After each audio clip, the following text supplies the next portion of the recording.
नववा अध्याय। भरत जी का ब्राह्मण कुल में जन्म। श्री सुखदेव जी कहते हैं, राजन, आंगिरस गोत्र में सम, दम, तप, स्वाध्याय, वेदाध्ययन, त्याग अर्थात अतिथि आदि को अन्न देना, संतोष, तितिक्षा, विनय, विद्या अर्थात कर्म विद्या, अनसूया अर्थात दूसरों के गुणों में दोष न ढूंढना, आत्मज्ञान अर्थात आत्मा के कर्तृत्व और भोक्तृत्व का ज्ञान एवं आनंद अर्थात धर्म पालन जनित सुख, सभी गुणों से संपन्न एक श्रेष्ठ ब्राह्मण थे।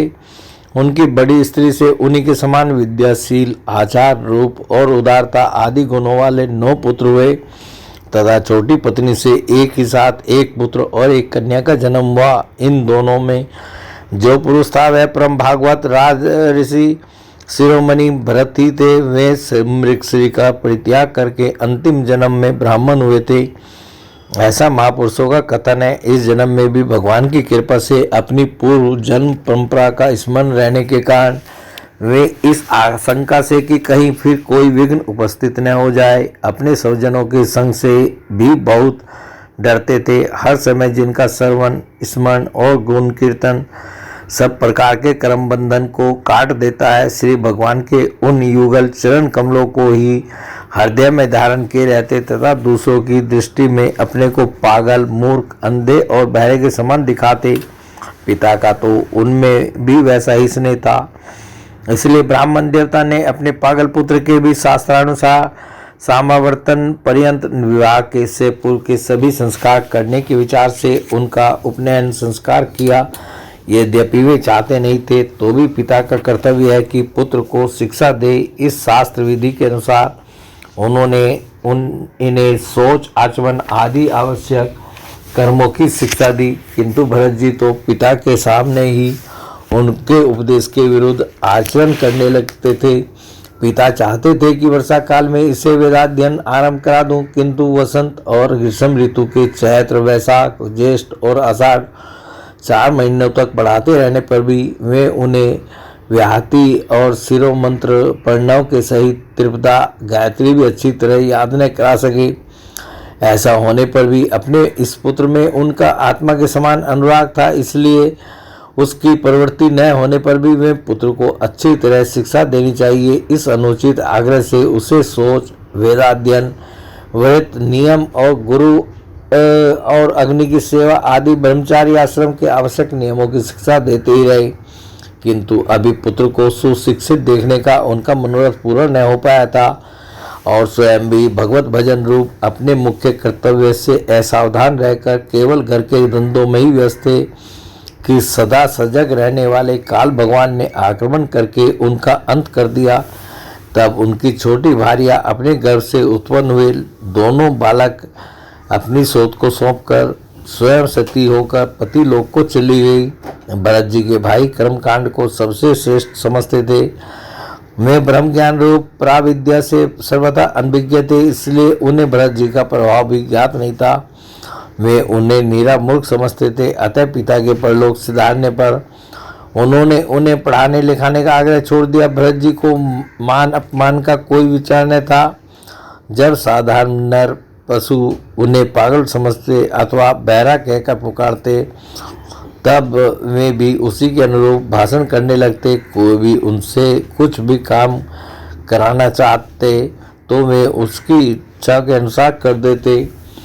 बेगार के रूप में, मजदूरी के रूप में मांगने पर अथवा बिना मांगे जो भी थोड़ा बहुत अच्छा या बुरा अन्न उन्हें मिल जाता, उसी को जीव का जरा भी स्वाद न देखते हुए खा लेते। अन्य किसी कारण से उत्पन्न होने वाले स्वतः सिद्ध केवल ज्ञानानंद स्वरूप आत्मज्ञान उन्हें प्राप्त हो गया था, इसलिए शीतोष्ण, मान अपमान आदि द्वंद्वों से होने वाले सुख दुख आदि में उन्हें देहाभिमान की स्फूर्ति नहीं होती थी।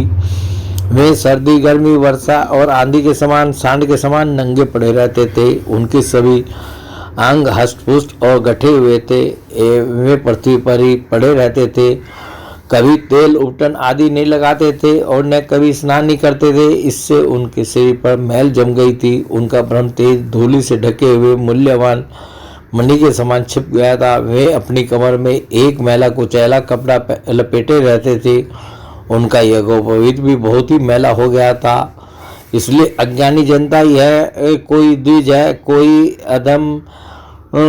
कोई अधम ब्राह्मण है ऐसा कहकर उनका तिरस्कार कर दिया करती थी, किंतु वे इसका कोई विचार न करके स्वच्छंद विचरते थे। दूसरों की मजदूरी करके पेट पालते देख जब उन्हें उनके भाइयों ने खेत की क्यारियां ठीक करने में लगा दिया, तब वे उस कार्य को भी करने लगे, परंतु उन्हें इस बात का कुछ भी ध्यान न था कि उन क्यारियों की भूमि समतल है या ऊंची नीची, अथवा वह छोटी है या बड़ी। उनके भाई उन्हें चावल की कनी, खली, भूसी, भुने हुए उड़द अथवा बर्तनों में लगी हुई जले अन्न की खुरचन जो कुछ भी दे देते उसी को वे अमृत के समान खा लेते थे।